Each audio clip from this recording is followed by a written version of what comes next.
DOGE at a turning point. Last month, in our first report, DOGE Unleashed, Musk was the man with the chainsaw, sawing through the bureaucracy, slashing the federal budget. Then it got even more dramatic. Teslas in the White House, shining in the sun, Teslas in Las Vegas, burning in a lot. His SpaceX Dragon floating down to the softest of splashdowns, while Musk's flagship company stock slamming back to earth. And those federal workers he cut, thousands now ordered backed by the courts. The billions in claimed savings, serious accounting issues have put some big holes in that hype bubble. So have the courts and the critics put the brakes on Musk, or is his seat at the table still secure? This is a Scripps News Report, DOGE Unleashed, Part 2. Hey, from Washington, I'm Scripps News Political Director Andrew Rafferty. And say what you want about Elon Musk, and people have not been shy about sharing their opinions. He is without a doubt a magnet for high drama. Here at Scripps News, we do our best to report the news straight. Heavy on the facts, light on the attitude. And when it comes to Musk, that is especially important because between the superfans and those who think Musk will bring an end to civilization as we know it, there isn't much room for clear-eyed analysis. But we're going to try to give it a shot. It's been 2 months since Musk took control of the government's digital service and turned it against the institution it supported, the U.S. government itself. After the shock and awe of his lightning-fast evisceration of federal agencies and the legal counteroffensive, attention has now turned to Musk himself. And a key question, what's in it for Elon? We know he has a lot to lose. Just check out that Tesla stock for that. Back now to where it was before he jumped into the campaign and got that big Trump bump. But to put Tesla's troubles into perspective, there's much more to the Musk empire than EVs. There's, of course, SpaceX, and if you missed that picture-perfect touchdown, you really should go back and check it out. There's the Starlink satellite service, fast, reliable, and simple to use, indispensable from the front lines of Ukraine to the frontiers of rural America. The list goes on. One thing they all have in common, they're backed up by massive government contracts. So is Musk taking advantage of his position of power and dipping into the taxpayer's wallet, or does he just have the best tech? We begin with a truth be told from our investigative correspondent, Patrick Terpstra. Engine full power and liftoff. NASA recently awarded SpaceX a $100 million contract to launch a telescope to search for asteroids and comets that might pose a risk to Earth. Since January, SpaceX has received over $560 million in government contracts, according to open source spending data. Huge deals for SpaceX are not new. The company has received more than $20 billion from Uncle Sam over the years, mostly from NASA and the Defense Department. Vehicle is pitching downrange. As the U.S. relies on SpaceX and other companies to ferry crews and cargo into space, including spy satellites. What's different is Elon Musk's top role in the government that's cutting those big checks to the company he leads as CEO. He stands to make billions of dollars for his company from those very agencies and departments that he is wielding such power over. These are massive contracts, massive conflicts of interest, real impact on what the taxpayer dollar is going towards. President Trump says Musk won't be allowed to go anywhere near something that poses a conflict of interest, pushing back on reporting that the Pentagon initially planned to share hypothetical China war plans with Musk. Certainly you wouldn't show it to a businessman who is helping us so much. He's a great patriot. I certainly wouldn't want, Elon has businesses in China, and he would be susceptible perhaps to that. Unlike cabinet secretaries, Musk is technically a special government employee, not required to publicly disclose and remedy conflicts of interest. Secrecy also shrouds the choice to award projects to SpaceX. There's no question they could possibly authentically win these contracts, but how will we know unless we have better transparency into what was the competition all about? Musk isn't just getting dollars. In the halls of power, he may now also have access to inside information that could help his companies and hurt his competitors. And joining me now is Patrick Terpstra, our investigative correspondent. Patrick, I want to talk to you about Starlink. It's a subsidiary of SpaceX, and it also has some business with the government. Absolutely. And Starlink is that internet satellite service. And since Trump came into office, the Commerce Department has made it eligible for a lot of grants, $42 billion worth, maybe even more in rural broadband grants. And that's not the only thing. Starlink has also now been installed at the White House. The FAA also looking to possibly start using Starlink. So a lot more money that could be going to companies associated with Elon Musk.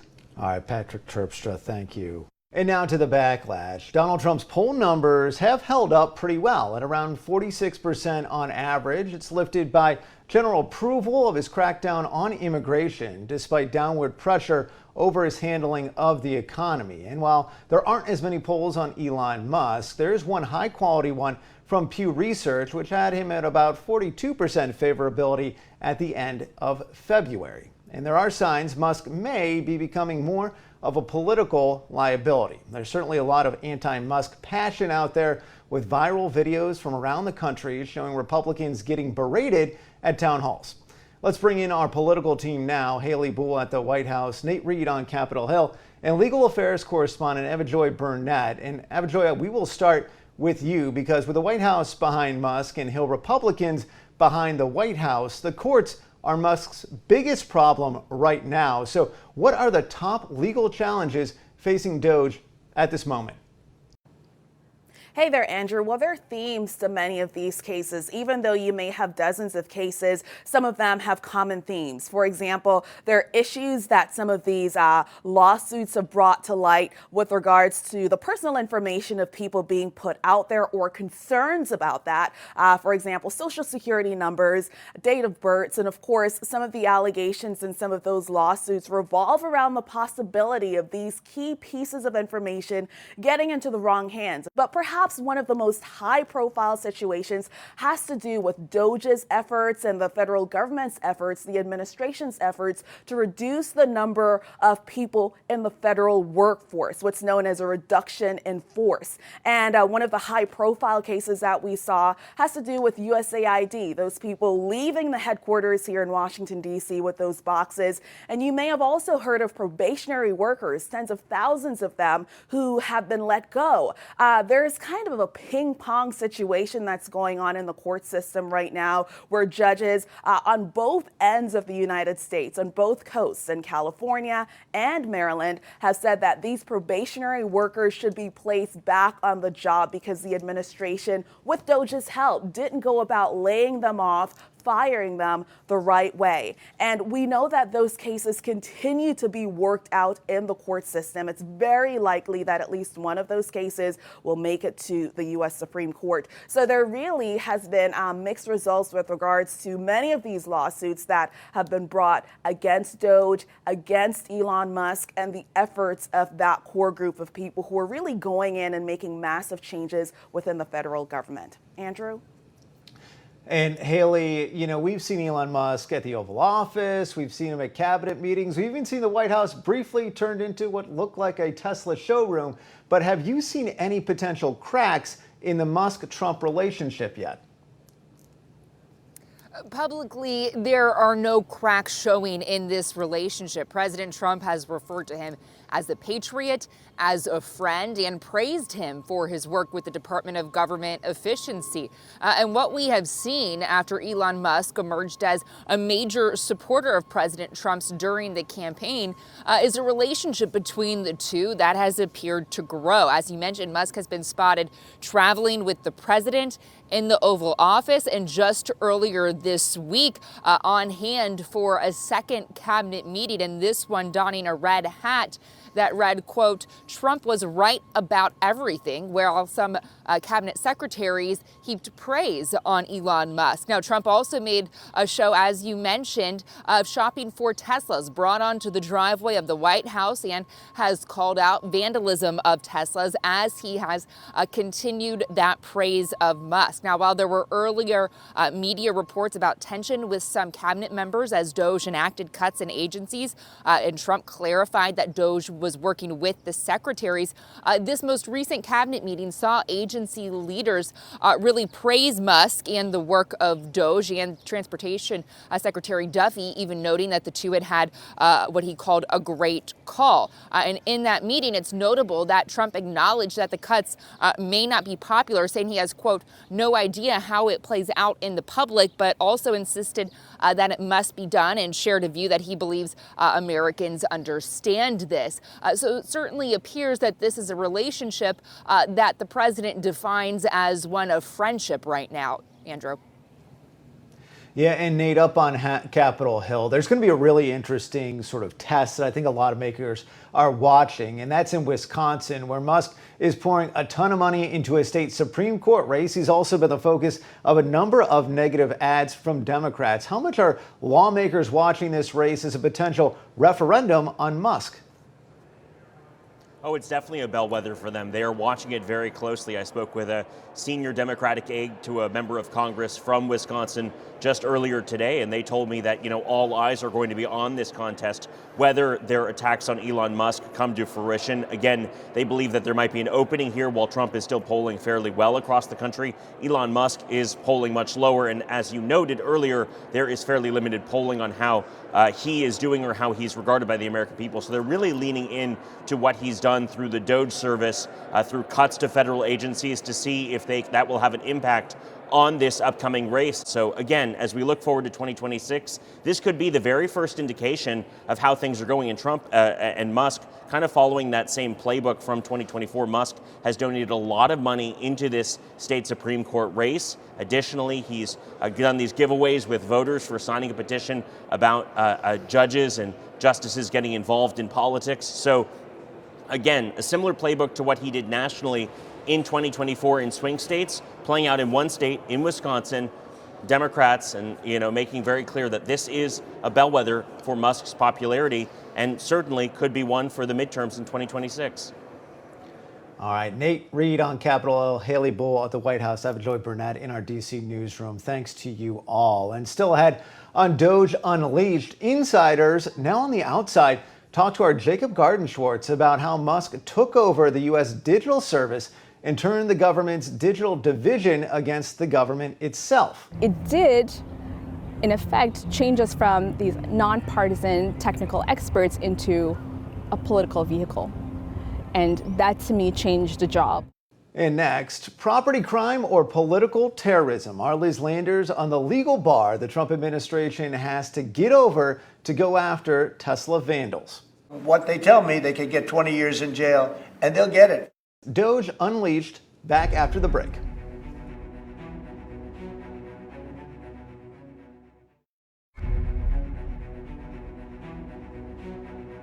He's going through a lot, what they're doing to him. And these people are going to be caught, and they're going to be caught, and they're going to be prosecuted. Well, President Donald Trump reacting there to a series of attacks against Teslas, including this incident in Las Vegas when a bunch of Teslas were torched at a car repair shop. On Truth Social, Trump was even tougher, posting, quote, "I look forward to watching the sick terrorist thugs get 20-year jail sentences for what they are doing to Elon Musk and Tesla. Perhaps they could serve them in the prisons of El Salvador, which has become so recently famous for such lovely conditions." That's a reference to El Salvador's maximum security prisons, where the administration sent alleged Venezuelan gang members. Certainly an extreme suggestion, especially if the property crimes we're talking about don't fit the definition of, quote, terrorism. Scripps News national correspondent Liz Landers has been tracking this story. She joins me now. Liz, the Trump administration has made several announcements about these Tesla attacks. What actions are they actually taking? Andrew, a string of attacks against Tesla cars and facilities across the country, from Seattle to South Carolina, has gotten the attention of President Trump and also his Attorney General Pam Bondi, who has called them, quote, nothing short of domestic terrorism. Last week, Bondi announcing that the Department of Justice has charged 3 defendants with crimes carrying minimum penalties of 5 years and maximum of 20 years. All 3 had allegedly used Molotov cocktails to set fire to Tesla cars and charging stations. On Monday, the FBI announced a task force to, quote, crack down on violent Tesla attacks. That group is going to work with the ATF. That news coming on the same day that a Tesla dealership in Austin, Texas, had to call the police after hazardous materials were found at that location. A bomb squad responded to the scene and removed what they said were incendiary devices. Now, all of this comes as that company's CEO, Elon Musk, has taken on a prominent and, of course, controversial role within the Trump administration, leading DOGE, the operation that is slashing the size of the federal government. Now, Musk reacting on Monday to those developments in Austin, saying there is no doubt that shooting bullets into Tesla stores and burning down superchargers are acts of terrorism, Andrew. And Liz, we know the Trump administration has been very clear that they feel this is domestic terrorism. Yeah. What sorts of repercussions, legal consequences would that have? This is an interesting question, Andrew, because that is not entirely a legal definition. Though a crime can be characterized as domestic terrorism, there are no federal domestic terrorism statutes, according to a University of Chicago professor, Robert Pape, who leads a research project studying political violence. But he did tell me that the Tesla attacks are absolutely political violence. He said that the purpose is quite clear. It is to deter Elon Musk from dismantling the government or acting in other ways in the furtherance of the Trump agenda. And the attacks, he says, are meant to cause damage. Now, Pape views the Tesla attacks as a new example of what he calls an era of violent populism, pointing to a pattern of political violence from that shooting of the United Healthcare CEO to the January 6th attack on the Capitol. I also spoke with a former FBI special agent, Pat McMonigal, who thought that it was a stretch to even call these attacks on these Tesla chargers and cars domestic terrorism, but he did agree that this certainly qualifies as political violence and explained that shooting vehicles and using Molotov cocktails are both federal crimes, and that is why we have the FBI involved in this, Andrew. Such important context there, Liz Landers. Thank you for tracking this for us. Up next, the path to power, how DOGE took over a little-known agency of the U.S. government and turned it into a weapon against waste.